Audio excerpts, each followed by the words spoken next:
often not through malice as much as simply not knowing better, although sometimes it can be through malice.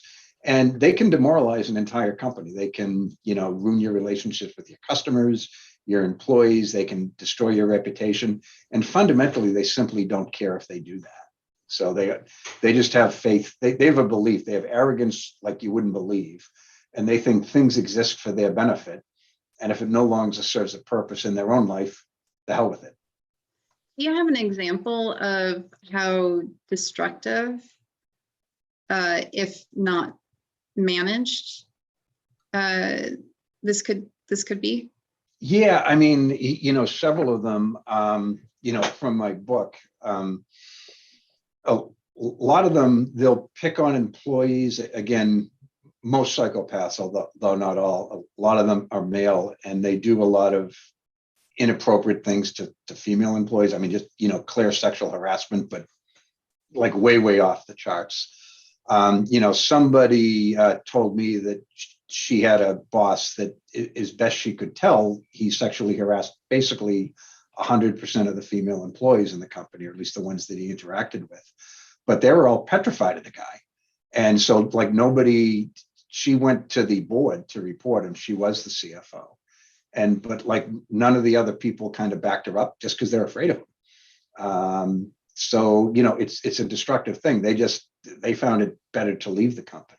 And this is, it's not like he sexually harassed 1, 2, 3 people. I mean, it was, she thinks it was probably dozens of people that, left the company for that reason. The other thing, they don't mind mouthing off to customers. They'll humiliate employees at company meetings. They just sort of, lack impulse control, and they'll do whatever they want to do in the moment sometimes without thinking it through. And it can, sometimes it serves them very well.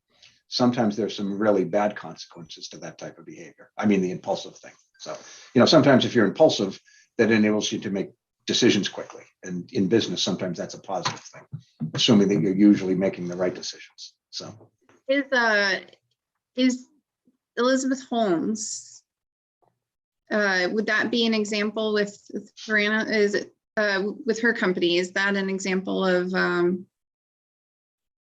potential a person with psychopathic traits? Yeah, she definitely checks a lot of the boxes. One is the lack of empathy. So, let's think about what she did.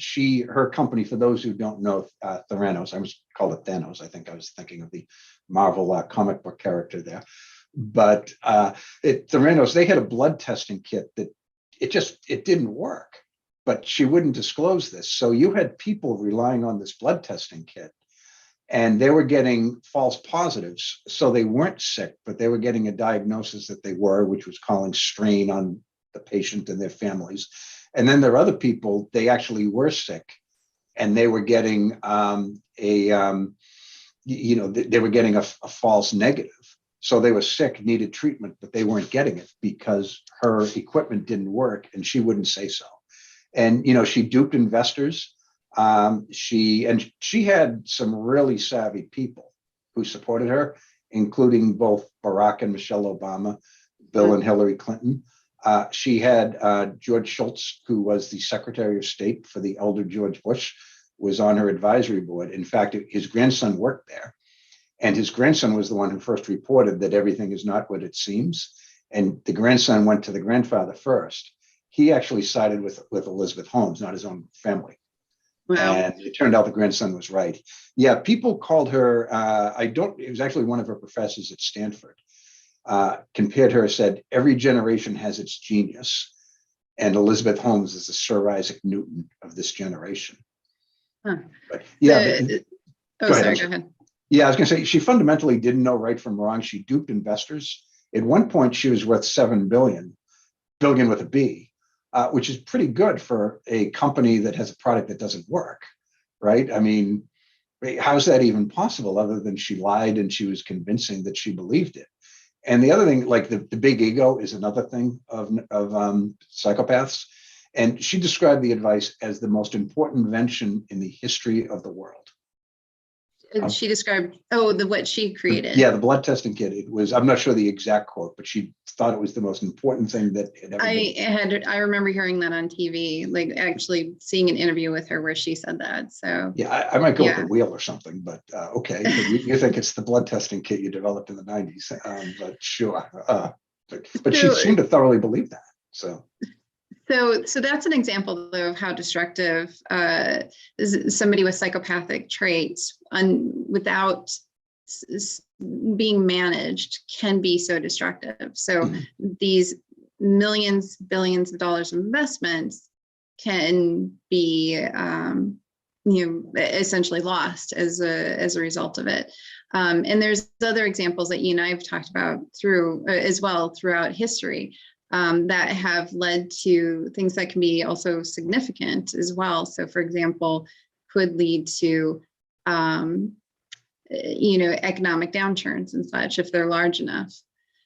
And so we can come back to that later. But you had mentioned earlier you'd mentioned some traits that are common to psychopaths.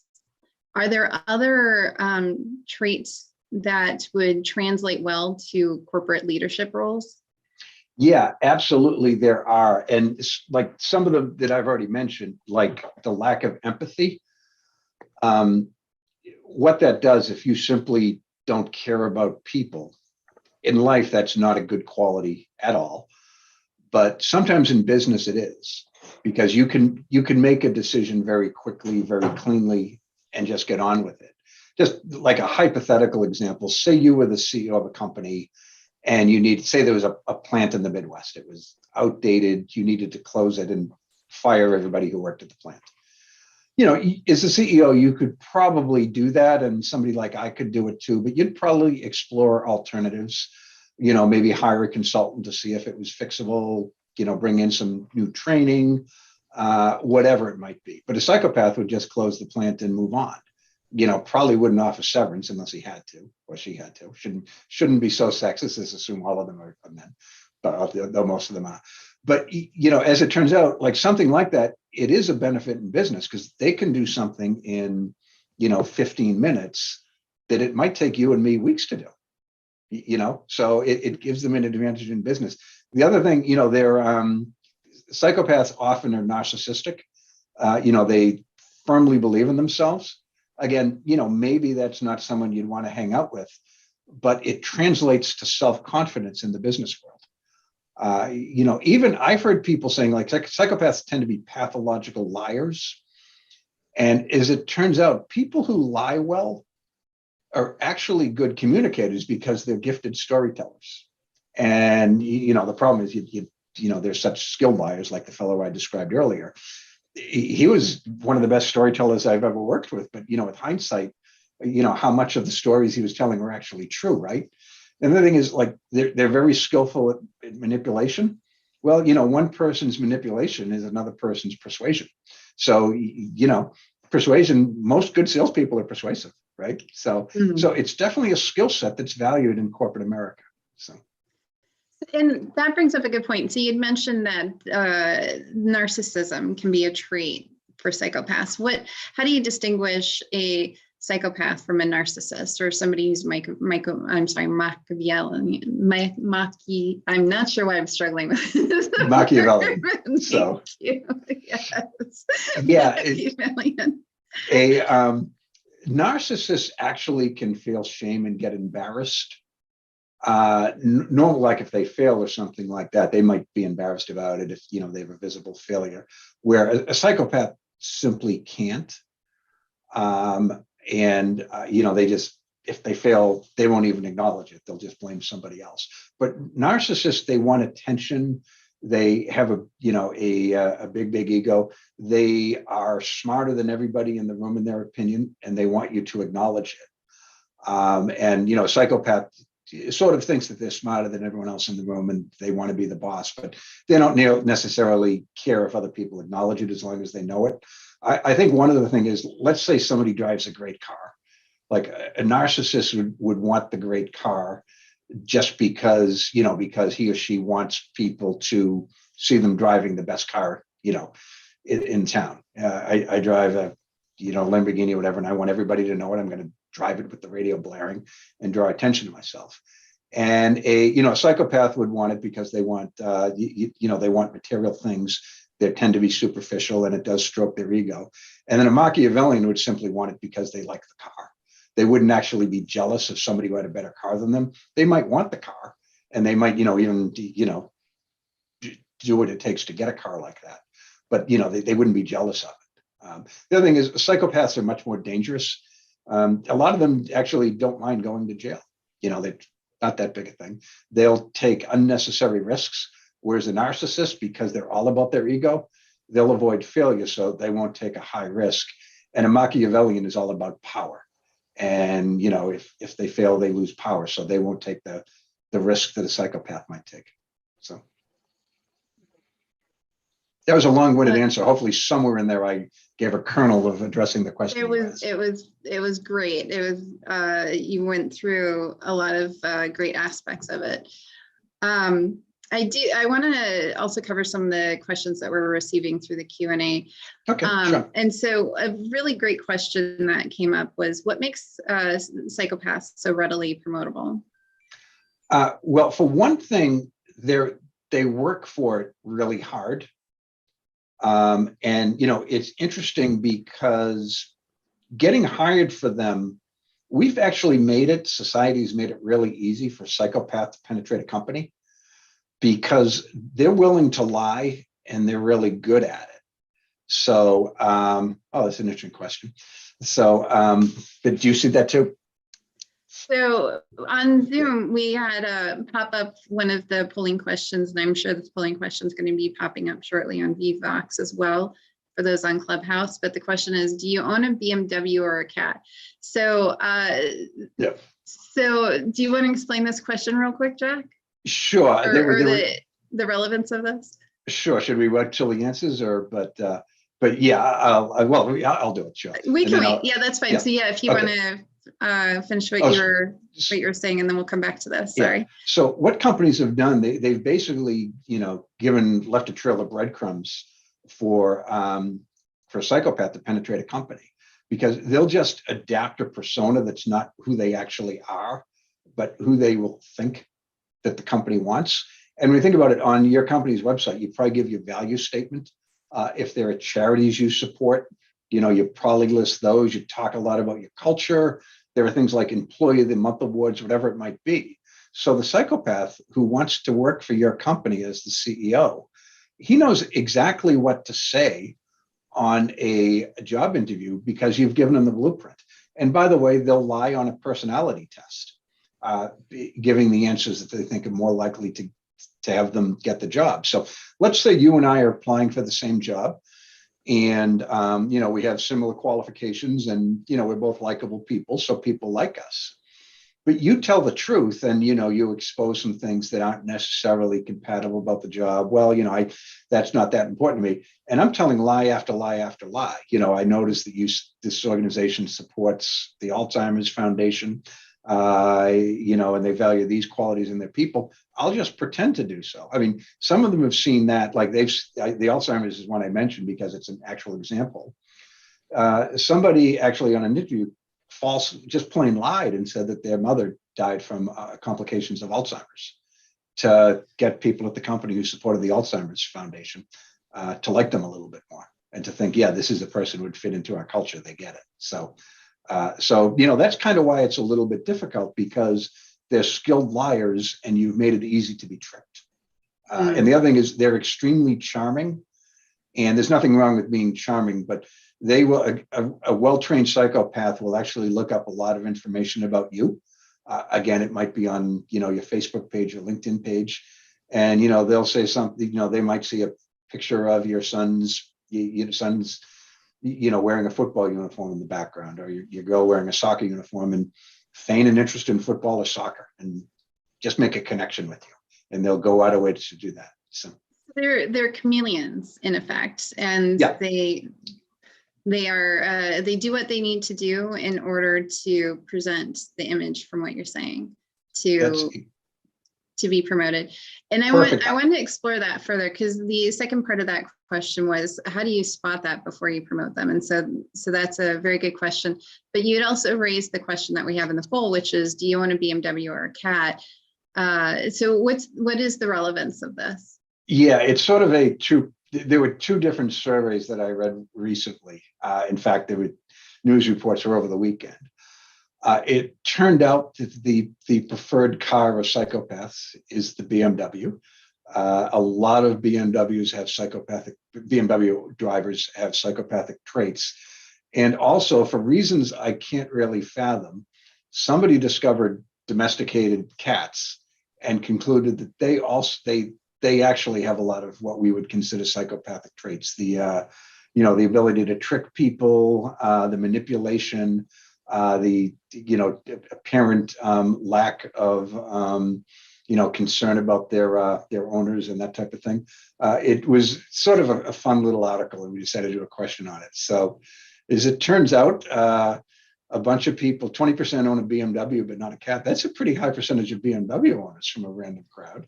What I also find interesting is that we left the poll open as you were explaining the reason. Okay. And two people changed their responses, so we actually had changes. Okay, someone's busted. So we have one redaction, one person changed what their response was to the BMW, and one person changed the response to the cat. So one fewer response to both. Yeah.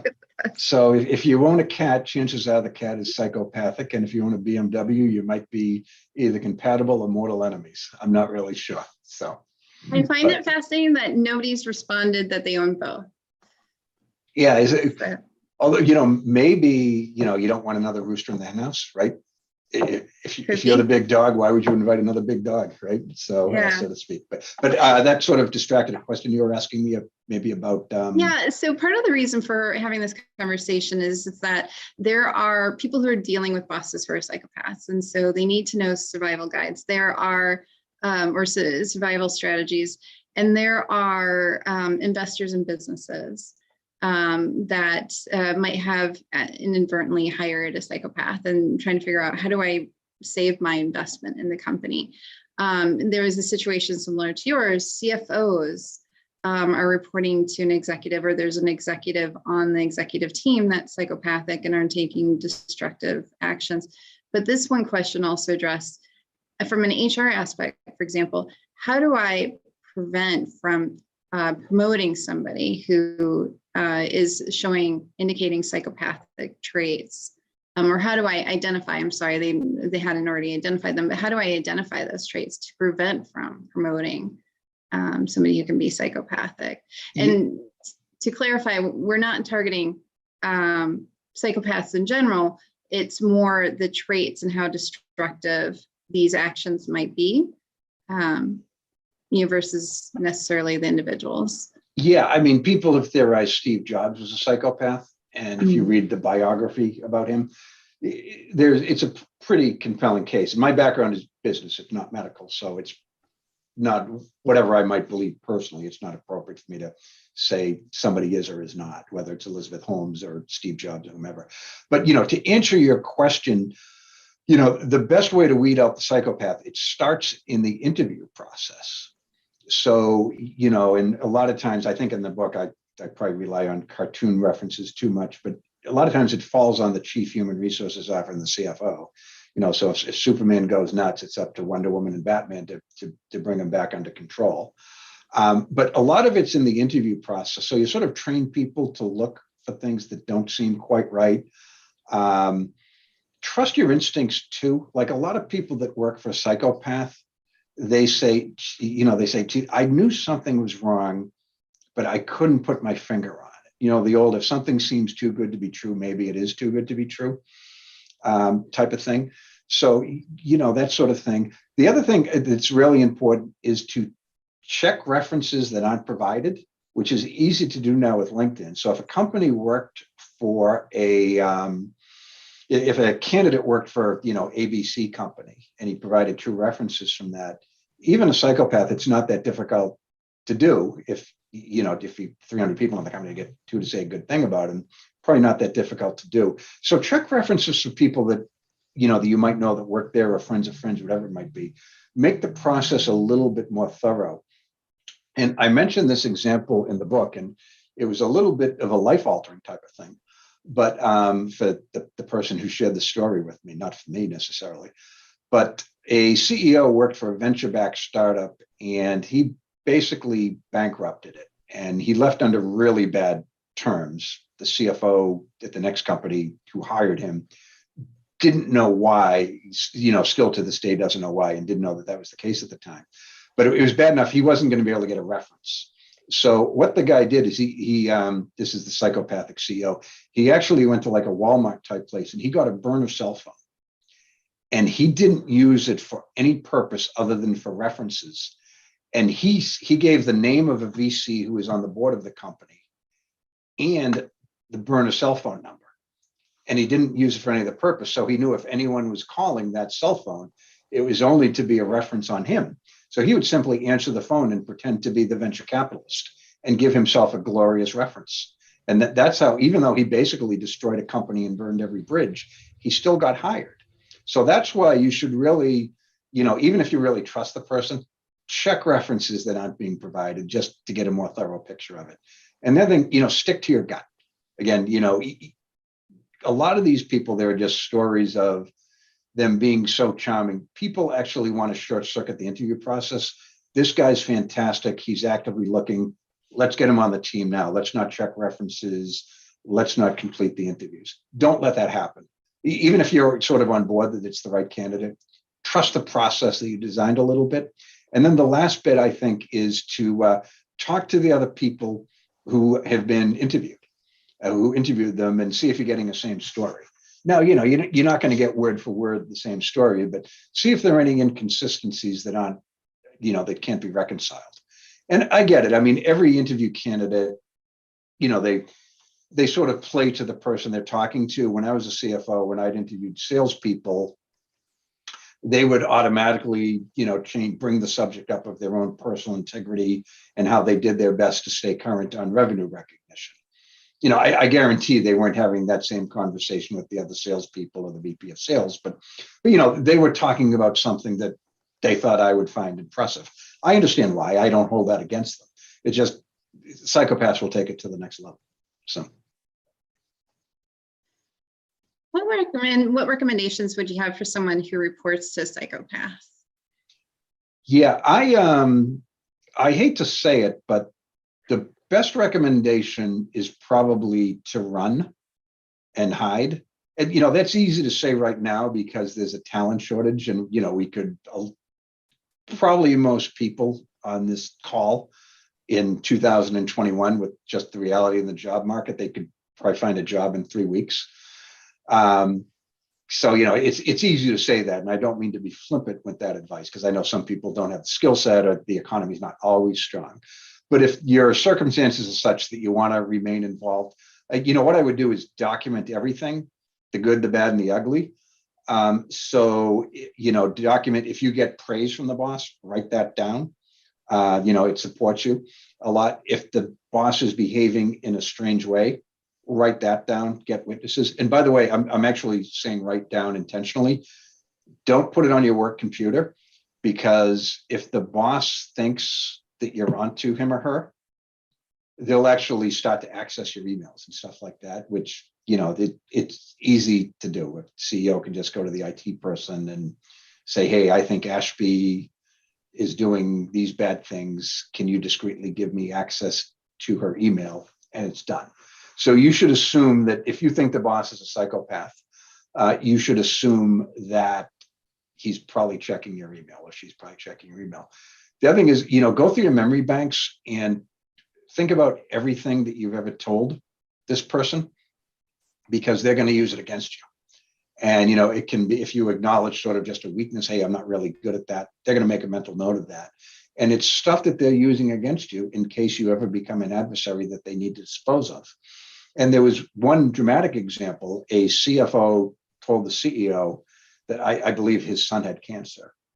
And he wasn't he was just sort of telling it in his own mind to a guy that he, kind of liked. He had a professional relationship with, sure, but he's like, just sharing that his son had cancer. Well, the CEO, what he did is he immediately went and told the board of directors so that there's a reference point that the board has. And he said, I don't know if you know this, but, Mike's son has cancer. Didn't use it against him. It said, we just need to be sensitive about that. Family first, that type of stuff. And then, a year later, they had a falling out of some sort. And the CEO just went straight to the board and said, Mike's son's gotten a lot worse. I think we need to fire him for his own good. He needs to spend time with his family. I think we ought to give him 6 months of severance and let him have that time with his family. The board agreed to it. The battle was over before the CFO even knew that it had started. He was fired, and he didn't even have an inkling that anything remotely like that would happen. And that's the mindset. They don't care. You disclose to them a troubling family thing, and that's a tool that they can use against you if they need to. So manage essentially your personal data. Be careful as to what you share with your boss or with a potential psychopath within the group. Document and consider leaving. And why would you suggest that? Like, why is that?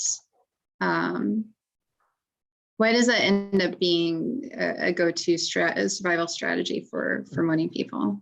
The leaving? Mm-hmm. Yeah, part of it, I mean, you can get blamed for the failures that you couldn't control. Your reputation can be tarnished. And partly it just can get really ugly. Like one of the people that I mentioned in the book is the film producer, Harvey Weinstein. How would you want it on your resume that you were Harvey Weinstein's CFO, or you were the head of human resources while Harvey Weinstein was working that way, right?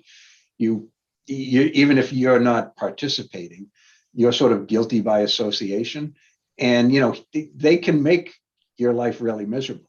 A lot of people ask me, why didn't anyone stand up to Harvey Weinstein? And they claim that they would have. But, the fact is nobody did. People just kind of let him get away with it a lot. And, they stayed, right? I mean, he literally, in his employment contract, he basically was empowered to sexually harass colleagues. He would not be fired for doing it. He would just pay a financial penalty. It was like the first one was free, and then it was like $500,000 for the second one, and on and on. And, I think, who's approving this, right? I think you're an associate lawyer, your first job, you're excited. Your client is Miramax Associates, and you're writing up that complete nonsense employee agreement. Like, what the hell is this?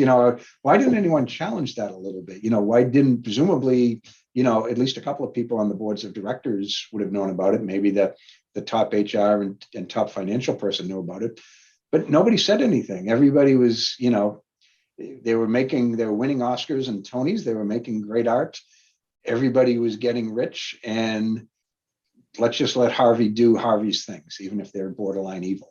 And he at the end, he was worse than borderline evil. He was that's a great example too, because I remember, for example, when Ashley Judd, I think this is when they filmed Double Jeopardy, when she was being rolled out as this fantastic, great new actress who was being featured in all sorts of top films, and her career was, just shooting up. But then, suddenly things became silent, and she wasn't featured in many films. And then decades later, as part of the Me Too movement, it becomes more widely known that she was one of the victims of Harvey Weinstein. And so it goes to show the damage that can be created by somebody who is a psychopath in the executive seat or in the boss's seat. So that would be something for people to consider then as to whether or not to stay. Yeah, it's interesting because, like, he famously had a really good relationship with Meryl Streep. It's interesting, the second time I've mentioned her, and a couple of other established actors. But Meryl Streep was arguably more powerful in the film industry than him, or at least his equal. And like all bullies, he he wasn't going to pick on Meryl Streep. Bullies pick on people that are weaker than him. And like one of the people, he sexually harassed Gwyneth Paltrow when she was 19. And, she was fortunate. Her boyfriend at the time was Brad Pitt. But, if not for that fact, another person who could, not as big a star as Meryl Streep maybe, but, a big star in his own right. And, another person that maybe could stand up to Harvey a little bit. But, if she were dating, a nobody in the film industry, her life might have been very different, and he did ruin the lives of a lot of young actors. And he told them that you report me, I'm going to deny it. You're not going to be believed. And I'm going to make it my point to stop your career before it happens. And, Gwyneth Paltrow had an influential boyfriend, and Meryl Streep was a super established star. So Harvey never bothered her. But he did get away with it with a lot of young actresses who didn't have that type of, protection. And a lot of people just kind of watched and let it happen. People have said it was okay what he did to Gwyneth Paltrow because now she's made millions of dollars and won an Oscar. It's like, what kind of rationalization is that, right? In spite of what had happened, or despite what had happened, yeah. Yeah. So in other words, he didn't really contribute to that, Well, she that's the still thing. He was very a well great could be filmmaker. harmed to it. But Yeah. what's that? Yeah, I mean, he was a great filmmaker, right? But that's the problem, is that he had this ego. He didn't care about other people. It was just all about him and his ego. And he fooled a lot of very powerful people. If you go on YouTube, there's a video of Michelle Obama honoring Harvey Weinstein as a friend of women. This is, of course, before, now we know what a monster he is. But, she's a very savvy, intelligent woman, right? To fool her is not an easy thing to do, I wouldn't think. So. Yeah. And so that's a good example too of why it would be important for companies to be careful in terms of their hiring practices. And you've mentioned what can be done during interviews. Are there other things such as policies or protocols that companies can institute to protect the company from a psychopathic executive or a psychopathic boss? Yeah, I mean, you need to be careful with it, right? You can write a code of ethics, but that may or may not solve any problems. Enron famously had an extremely well-written code of ethics, and clearly nobody paid that much attention to it. But you need to have a culture where if people see something wrong, they can report it without fear of losing their job and having their career ruined and that sort of thing. A standard, a good whistleblower thing. If you see something bad that's happening, you should be able to report it. But it's a lot about culture. It's not only hiring that person, but all of the other people that are on the executive team. The Superman going bad analogy, it's kind of childish, but on the other hand, it's really good, right? I mean, if the CEO is Superman and, starts behaving inappropriately, whatnot, it's probably not a bad thing if the CFO is Wonder Woman, and it's probably not a bad thing if the head HR person is Batman. Somebody that has the moral strength and the gravitas to deal with that type of stuff. So, interview, people of high quality and whatnot, and high personal and professional integrity as well, so that when things go wrong, they feel empowered to speak up and say something. But yeah, a set of rules may or may not change the behavior of the CEO alone, right? It's other people kind of stepping forward. So. And so that's going to be something that will be difficult. So instituting a healthy culture will be difficult when it's actually the CEO that is ultimately responsible for the culture. So are there government protocols or policies that could be implemented that could help, or what do you do when it's the CEO that is the that leads the culture, and therefore, if there's an attack upon the CEO? Yeah, I mean, the CEO does report to the board. Not 100% of companies do, but a very high percentage. So go to them, go to the company's attorney. But you also need to protect yourself. And even if you have a good relationship with the counsel, keep in mind they do represent the company, not you. So you might want to get your own attorney, but then that begs the question, how badly do you really want this job, right? Are you willing to spend, 15,000 in legal fees out of your own pocket to keep your job? And, a lot of them, they cause psychological damage, right? Do you really want to, spend 2 hours every Tuesday with a psychiatrist, sort of working through some of the things that you're dealing with on a daily basis, not to mention the dollars involved. And maybe you don't, but let's say you've made the decision to stay. Document everything, report it to counsel and to the board of directors. It's nice if you have a strong relationship with one board member and you can go to that person first. Doesn't always work that way, but report, avoid labels. Like, don't go to the board of directors and say the boss is a psychopath, because unless you happen to have an MD, and, I'm guessing most of the people on this call don't, you're not really qualified to make that diagnosis. I've written a book on business psychopathy, and I don't feel like I'm qualified to make that diagnosis. But what you should do is focus on the aberrant behavior, document it as best you can, and make sure that they understand why this is bad for the business. But if you do that, now you're engaged in war. So, just be aware of that. Once you go, even if you go private to the board and to the council, there's a really good chance that the CEO is going to be found out. They find out that you did it, or at least that someone did it.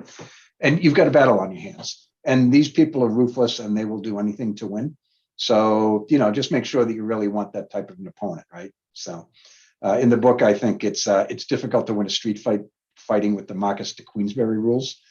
Which, basically, if you fight like a gentleman and the other person is throwing rocks at you and hitting below the belt and that type of thing, you're at a disadvantage. So, these people will fight very dirty. They'll tell any lie, and they're better at manipulating people than you. And they probably were preparing for the battle 2 years before you even know it was going to be fought. So just keep in mind, they can make a very formidable opponent.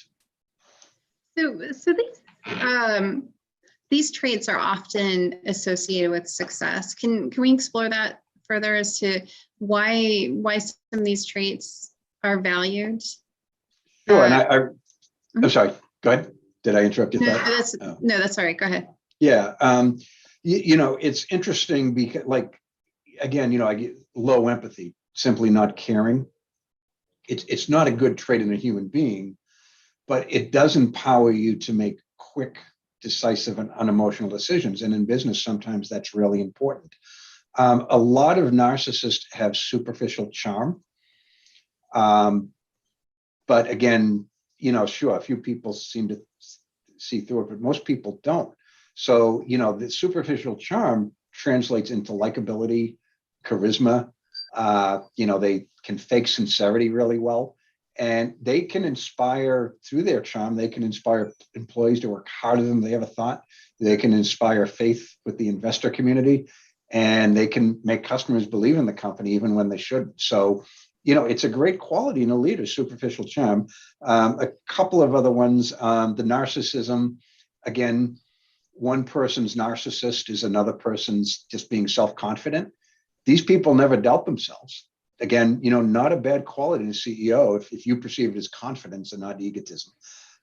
It's a beautiful thing. Even like one of the traits of psychopaths, they get bored very easily. Again, maybe not a good thing, but because of that, they're actually very good at innovating. The gears are always going. They're always looking to solve new problems, new ways to do things, just to kind of amuse themselves as much as anything else.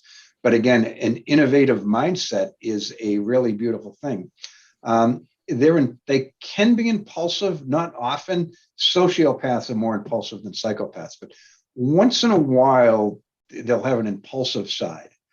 And that can translate into being decisive. And again, they're reckless because they don't really care if they destroy a company. The company's there for their benefit, and if they destroy it, they destroy it. So what? They'll get another job. But sometimes that recklessness is, it translates to risk taking, and fortune to the bold, right? Sometimes risk taking is the way to go. You don't want to be stupid about it, and over the course of time, eventually a psychopath will make a fatal mistake, given enough time. Not all of them, but a lot of them will. But it might be 4 or 5 years before that happens. and the company grows because they're willing to take on risks that they can make pay off. So it was interesting. I want to ask you about one of the polling questions that popped up. I'd just love to get your opinion on it, because again, Steve Jobs, a lot of people thought was a psychopath. But I personally would actually, if I had the chance to be Steve Jobs' CFO, I would. I'm not smart enough to be the CFO of Apple Computer, obviously, but he was not an evil guy. He just had some kind of weird personality traits, and but he didn't commit crimes as far as I've ever heard. He wasn't the most pleasant guy to work for necessarily. But would you work for a Steve Jobs or somebody like him? Because change the world, you'd get rich. You'd certainly learn a lot. I think my response would be it would depend on the role. How about you? Okay. It sounds like I would. Yeah. I mean, assuming, it was, if he started a new company that did something awful, but, when you think it from a business perspective, who's changed the way we live more than Steve Jobs? I mean, Thomas Edison, Henry Ford, Steve Jobs, right? I mean, because it's not only computing, but, music, the film industry.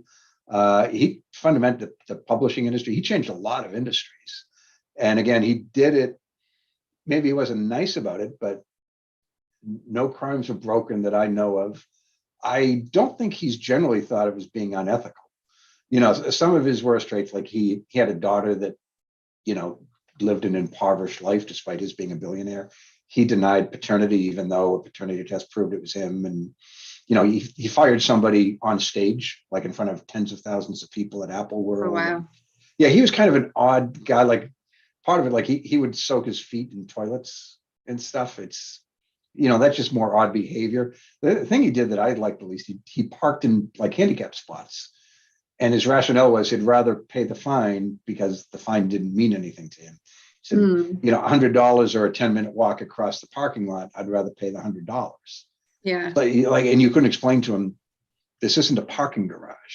There are people who actually, need to park. He didn't care. He just was going to buy his way out of it. But that said, I would probably work with him.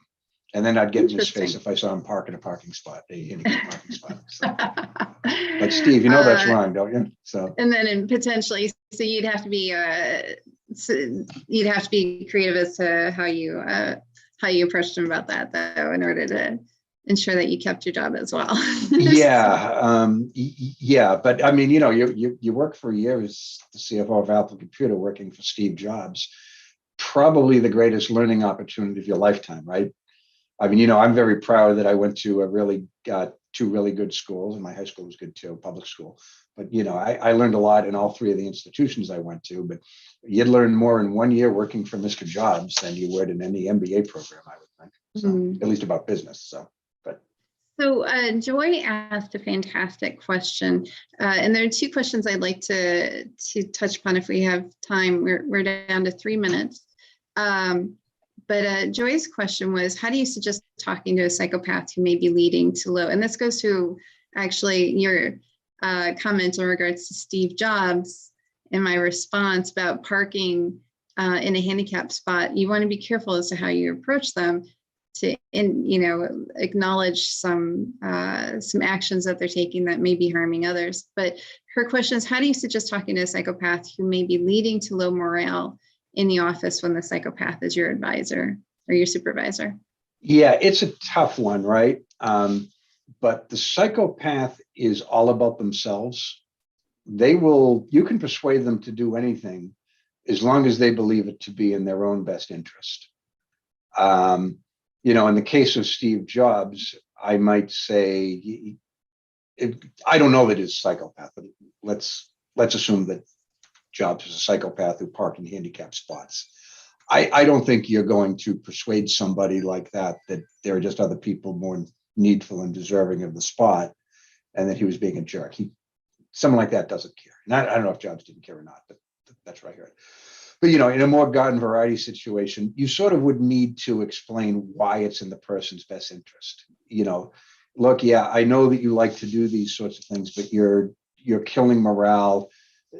Productivity with the engineers is down quite a bit.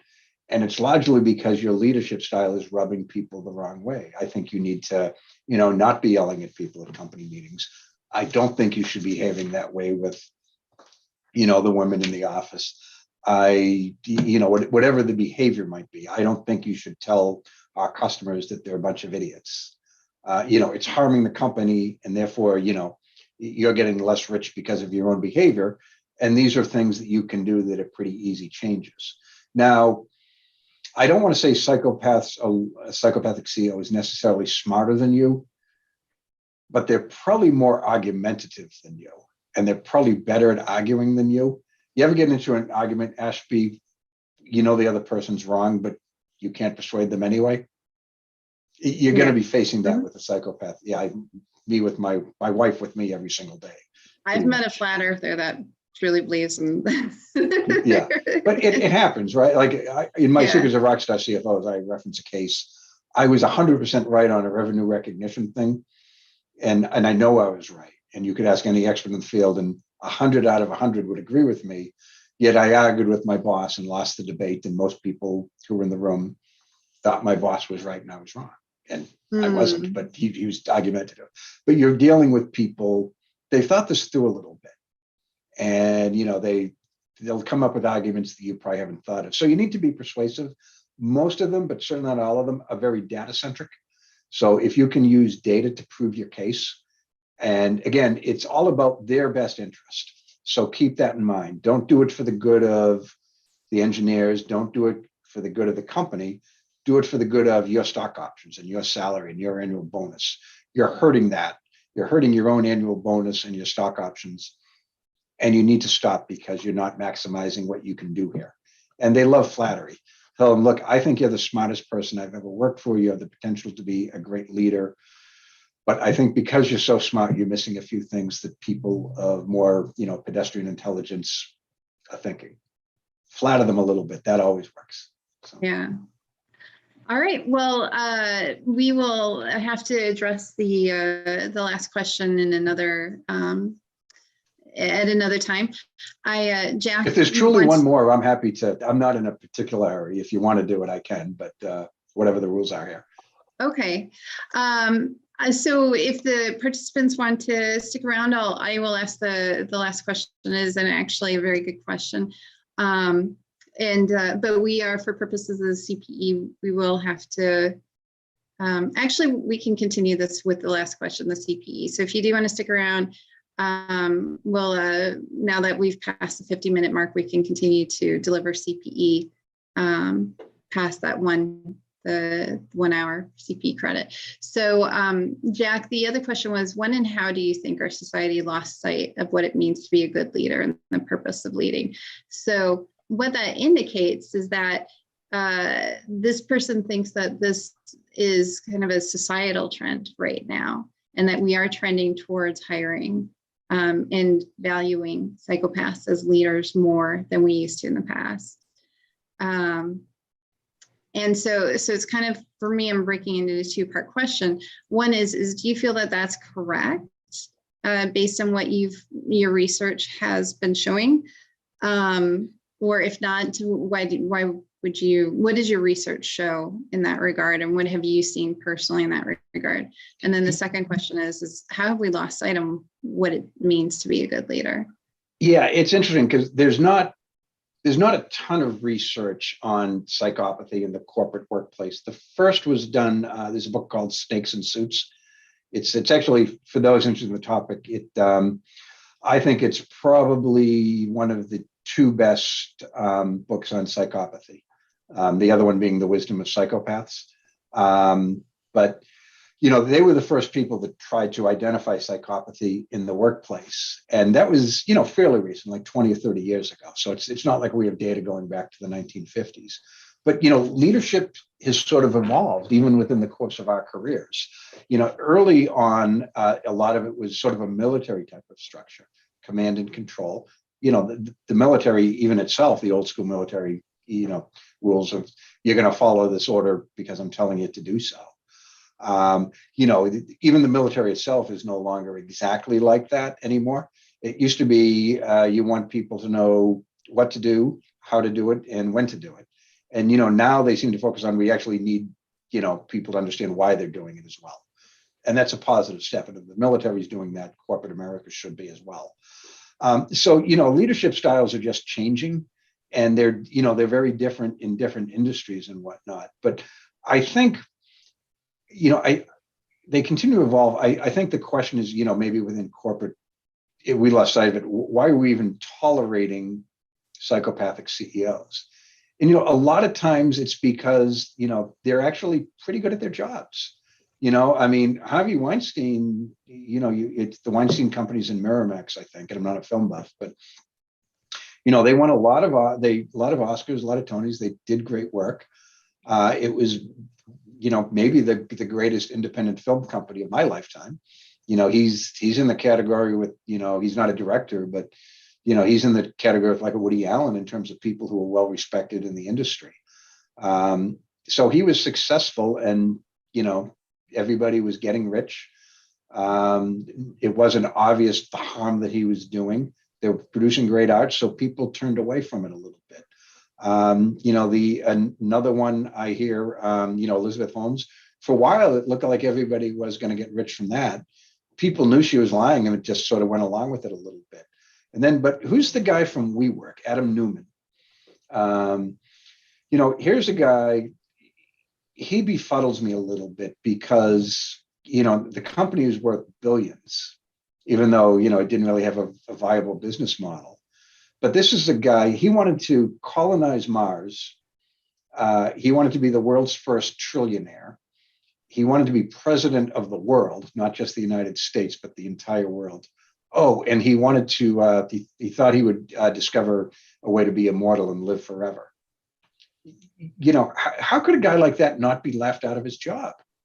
I don't get that, right? And, but the valuation of the company kept going, and everybody was getting richer, and I guess they just probably thought he was quirky or something like that. And, when you're getting rich and you like what you do, maybe you don't ask the questions that you should. So it's hard to say, but as individuals, we can all make a difference.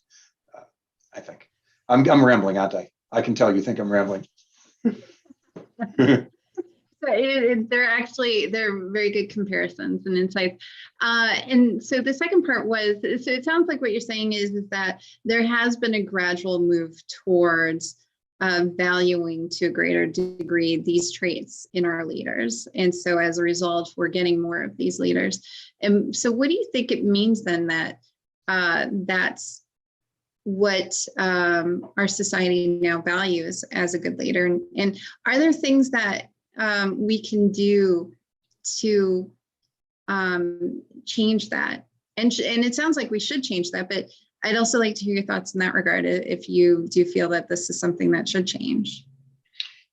Yeah, again, I want to be careful and not say that all psychopaths are evil, because, most of them, again, they're not nice people, but they're not evil people either. There's just something fundamentally missing, and it's missing from birth, according to scientists.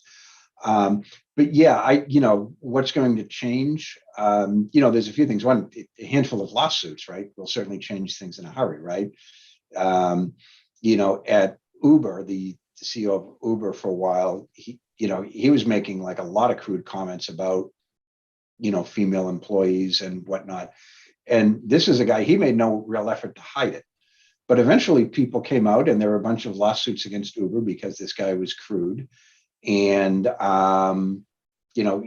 he was fired and replaced by a more sensible leader. That happens over and over again. It can happen. But, it requires people to stand up a little bit. The other thing is, venture capitalists don't want to be associated with these people, right? You do these things once, you're probably not going to ever get hired by a VC again, I wouldn't think, once your reputation's spoiled. The other thing is, and I don't want to draw battle lines here, Ashby, but I think the empowerment of women really could go a long way to solve this problem. For one thing, women just are, there are a lot fewer psychopaths, but I think women's natural leadership skills are better for the modern workforce than men are. They're much more collaborative. They rely on, building alliances and that sort of thing. And, for men, it's, and I'm not saying 100%, but on balance, a lot of it is command and control, and you should do this because I'm the president of the company and I told you to. It's not a very good leadership style in 2021, and candidly hasn't been for 10 or 15 years. But almost all studies of who makes more effective leaders, men or women, it's usually women make better leaders in the long run. But men are sort of they're being non-collaborative is actually pays dividends in the short run. And whether men have consciously realized that or not, they seem to, their non-collaborative nature does seem to serve them well in the short run. But I think as we see more and more female CEOs, a lot of these problems will go away. And I probably just angered half of your audience, for which I apologize. But I honestly believe that to be true. And as an American, I'm a little embarrassed that we've never had a female president. So probably received high fives from the other half of the audience. So. Yeah, probably. So yeah, there's probably a few that like me, and I'm sure there are a few that just would wish that I would just shut my mouth anyway. So. All right. Well, Jack, thank you so much. Really appreciate this. It's been fantastic. And I encourage everyone to read your book because it has some really great insights. And I'm saddened that we didn't have a chance to address them all here. So just as a reminder to everyone, there's going to be a survey at the end of the course. Please complete the survey. It will pop up once you close out of Zoom. Complete the survey, share your thoughts with us as to any ideas that you have in terms of what we can deliver in the future, your feedback in regards to this course. It helps us to improve courses in the future. So thank you again, Jack.